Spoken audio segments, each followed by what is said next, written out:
तो गाइस कैसे हैं आप सब लोग। शैंग्री-ला की एपिसोड 20 के साथ हाजिर हो। तो लास्ट एपिसोड के एंड पे हमने देखा था कि जिन-टियान वहां पर बीच में पॉइजनस नीडल्स के साथ उनके ऊपर अटैक करता है, यानी जिन के शिमो के ऊपर अटैक करता है और उसके ऊपर अटैक होने की वजह से उनका जो मैच था वो थोड़ी देर के लिए रुक जाता है। लेकिन उसके बाद हमारा शिमो जो होता है वो यंग मास्टर से कहता है कि वेंग टियानहाओ चलो यहाँ पर अपनी फाइट को खत्म करते हैं, चलो देखते हैं कि हम दोनों में से यहाँ पर कौन इस फाइट को जीता है, क्योंकि मुझे लगता है कि तुम भी यहाँ पर इस फाइट को खत्म करना चाहते हो। जबकि यंग मास्टर वेंग टियान चलाकर से कहता है कहीं तुम पागल तो नहीं होगे, मैंने यहाँ पर अभी भी तुम्हारी जान बचाई है, अभी भी वो तुम्हें मारने वाला था और मैंने यहाँ पर तुम्हारी जान बचाई और अब यहाँ पर तुम मुझसे फाइट करना चाहते हो। और साथ ही वो उसे कहता है कि मुझे लगता है कि तुमने यहाँ पर जो अटैक रिसीव किया है वो नीडल तुम्हारे बाजू के अंदर से है, जिसकी वजह से तुम यहाँ पर फाइट नहीं कर पाओगे। तुम्हारा शिमो से कहता है कि मेरा अटैक जो था वो तुम्हारी बॉडी के साथ टकराया था और मुझे लगता है कि तुम भी अपने शोल्डर को यूज नहीं कर पाओगे। वेंग टियानहाओ से कहता है कि मुझे इस बात से फर्क नहीं पड़ता क्योंकि मैं यहाँ पर अभी फाइट करने के बिल्कुल काबिल हूँ। अगर वो तुम्हारी स्लैश मेरी बॉडी के साथ टकराएगा तो वो सिर्फ इसी वजह से क्योंकि मैं तुम्हें बचाने की कोशिश कर रहा था, अगर मैं तुम्हें नहीं बचाता तो कभी भी तुम मुझे हिट नहीं कर पाते। तुम्हारा शिमो से कहता है अगर ऐसी बात है तो फिर ठीक है, चलो फिर यहाँ पर हम लोग डिसाइड कर ही लेते हैं कि हम दोनों में से कौन इस फाइट को जीतेगा, हम दोनों में से कौन यहाँ पर बेहतर है।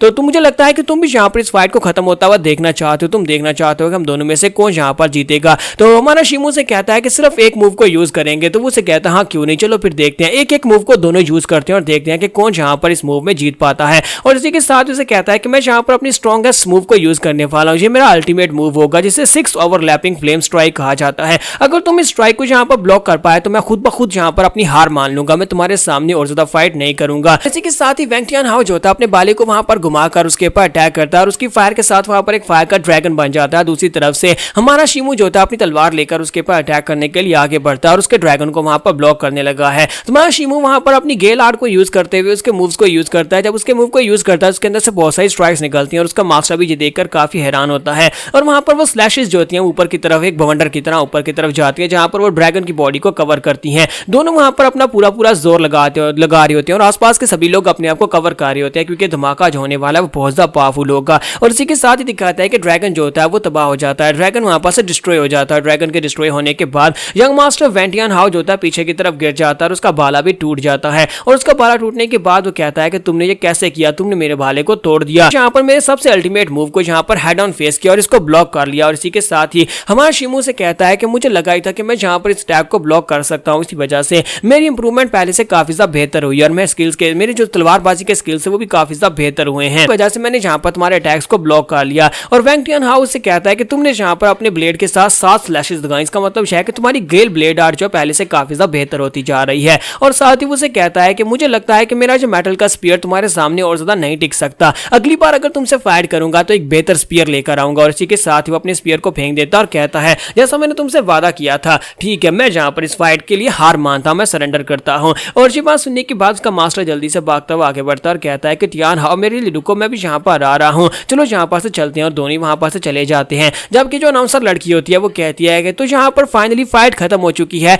और यहाँ पर लियू फेंग डोजो ने अपनी फाइट को जीत लिया और वेंग टियानहाओ ने यहाँ पर हार मान ली, जिसकी वजह से जिन गैंग को यहाँ पर से डिस्क्वालीफाई किया जाता है। इसी के साथ ही वो अनाउंसर लड़की उन लोगों से कहती है कि हमारे कंपटीशन के रूल्स के मुताबिक यहाँ पर जितने भी गैंग्स के पास यानी क्लब्स के पास अभी भी कुछ ऐसे कल्टिवेटर्स हैं जो मार्शल आर्टिस्ट हैं जो फाइट करने के काबिल हैं। अगर तुम लोग चाहो तो यहाँ पर शिमो को चैलेंज कर सकते हो, तो क्या तुम में से कोई यहाँ पर इसको चैलेंज करना चाहेगा? लेकिन वो सभी के सभी खामोश होते हैं, कोई भी यहाँ पर इसको चैलेंज नहीं करना चाहता। तो अनाउंसर कहती है कि अब जबकि यहाँ पर कोई भी तुम्हें चैलेंज नहीं करना चाहता तो इसका मतलब है कि तुमने यहाँ पर फाइनली इस फाइट को जीत लिया है। और आज के बाद से यहाँ पर हमारे फेंग सिटी का जो नंबर 1 मार्शल आर्टिस्ट होगा उसका टाइटल चेंज हो चुका है और अब यहाँ पर शिमो हमारे फेंग सिटी का नंबर 1 डिसाइपल बन चुका है और सभी लोग उसके नाम के नारे लगा रहे होते हैं। जबकि हमारा शिमो वहां पर अंदर के अंदर सोच रहा होता है कि मदर काश तुम यहाँ पर होती और ये सब कुछ देख रही होती, तुम्हारे बेटे ने यहाँ पर मार्शल आर्टिस्ट बनने के लिए अपने कदम को आगे बढ़ाया और आज यहाँ पर मैंने अपनी जिंदगी का पहला मार्शल आर्टिस्ट टूर्नामेंट जीत लिया है और मैं यहाँ पर बहुत ही जल्दी एक मार्शल आर्टिस्ट बनूंगा। और यहीं पर से नेक्स्ट सीन में गॉसिप्स हो रहे होते हैं। एक रेस्टोरेंट का सीन दिखाते हैं जहां पर कुछ लोग आपस में बहस कर रहे होते हैं। एक कहता है क्या तुमने सुना है कि फेंग सिटी में नंबर 1 का टाइटल जो है वो वेंग टियानहाओ से छिन गया और किसी लड़के शिमो ने यहाँ पर वो टाइटल ले लिया है।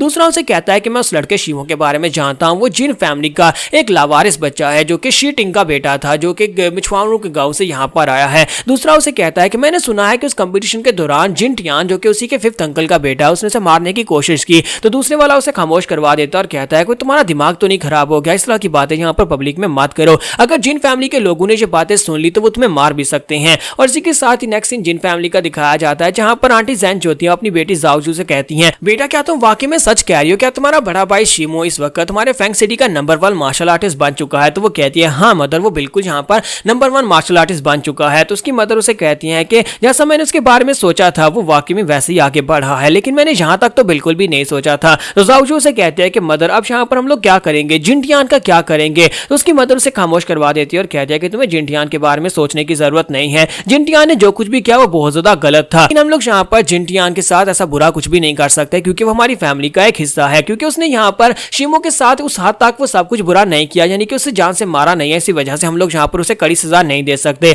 इस वक्त उसे कमरे के अंदर बंद कर दिया गया है जहाँ पर वो अपने किए के पर पछतावा कर रहा है। और इसी के साथ ही नेक्स्ट सीन जो होता है हमें वेंग टियान हाओ का दिखाया जाता है कि वेंग टियान हाओ जो होता है वो अपने मार्शल अंकल के पास होता है, वहां पर बैठा अपने हाथों की तरफ देख रहा होता है कि वो यहाँ पर मैच को हारा कैसे। जबकि इसी के साथ उसके अंकल वो वहां पर आते हैं और उसे कहते हैं कि टियान हाओ मुझे सच्ची बताओ, क्या वाकई में तुम्हें यहाँ पर अपनी ब्लड लाइन की पावर्स एक्टिवेट होती हुई महसूस हुई या नहीं। तो वेंग टियान हाओ उनसे कहता है कि अंकल वो आपसे तीसरी बार मुझसे सवाल पूछ रहे हैं, बार बार मुझसे एक ही सवाल क्यों पूछ रहे हैं कि क्या मैंने यहाँ पर अपनी ब्लड लाइन की पावर को अवेकन कर लिया है या नहीं। हाँ ये बात सच है कि जब मैंने वहां पर अपने स्पीयर के अंदर से फायर को रिलीज किया था मेरी बॉडी के अंदर बहुत सारी स्टिमुलेंट्स एक्टिवेट हुए थे, यानी कि बहुत सारी जोश आ गया था। अब मुझे नहीं पता कि वो सारे का सारा जोश कहां से आया था, मुझे लगता है कि मैंने वाकई में ब्लड लाइन की पावर्स को एक्टिवेट कर लिया है। मास्टर वो उसकी बात सुनने के बाद हंसना शुरू कर देते हैं और कहते हैं कि ये तो बहुत ही अच्छी बात है। फिर साथ ही उसे कहते हैं कि मुझे लगता है कि तुम्हारे फादर ने इसी वजह से तुम्हें स्पेशली मेरे पास भेजा है ताकि मैं यहाँ पर तुम्हें आगे की ट्रेनिंग दे सकूं। मैं यहाँ पर तुम्हें ब्लेजिंग स्पीयर आर्ट सिखाऊंगा क्योंकि तुमने यहाँ पर ब्लड लाइन की पावर्स को अवेकन कर लिया है। अब जबकि तुमने ब्लड लाइन की पावर्स को अवेकन कर लिया है तो फिर तुम्हारे लिए यहाँ पर बाकी की ब्लेजिंग आर्ट्स को सीखना बहुत ज्यादा आसान हो जाएगा। तुम्हें पता है कि तुम्हारी ब्लड लाइन की पावर को क्या कहा जाता है, तुम्हारी ब्लड लाइन की पावर को विशियस फ्लेम कहा जाता है। विशियस फ्लेम एक ऐसी ब्लड लाइन की पावर है जो कि यहाँ पर तुम्हारी जो स्पीड है उसको बहुत ज्यादा बढ़ा देती है, यानी कि तुम्हारी फायर और तुम्हारी स्ट्रेंथ की स्पीड को बहुत ज्यादा बढ़ाती है। स्पेशली जब तुम्हारे पास ब्लड लाइन की पावर्स एक्टिवेट होती हैं तब तुम लोग बड़ी तेजी के साथ कल्टीवेट कर पाते हो। वेंग टियान हाओ से कहता है कि तुम्हारे कहने का मतलब यह है कि मैं स्पेशल नहीं हूं, मैं वेंग फैमिली का एल्डेस्ट सन हूं और मेरे अंदर बहुत ज्यादा टैलेंट है जिसकी वजह से मैंने ब्लड लाइन की पावर को एक्टिवेट किया। लेकिन अब तुम यहाँ पर ये कह रहे हो कि ये सब कुछ सिर्फ और सिर्फ ब्लड लाइन की पावर्स की वजह से है कि मैंने ब्लड लाइन को एक्टिवेट किया तभी मैं यहाँ पर इतना महान बन सका हूँ। मास्टर वो से कहता है कि लड़के तुम मेरी बात को समझ नहीं पा रहे, मैं यहाँ पर तुम्हें सही से समझाता हूँ। ये ब्लड लाइन की पावर्स जो है ये लाखों करोड़ों में से कोई कोई एक ही जो है इसको एक्टिवेट कर पाता है।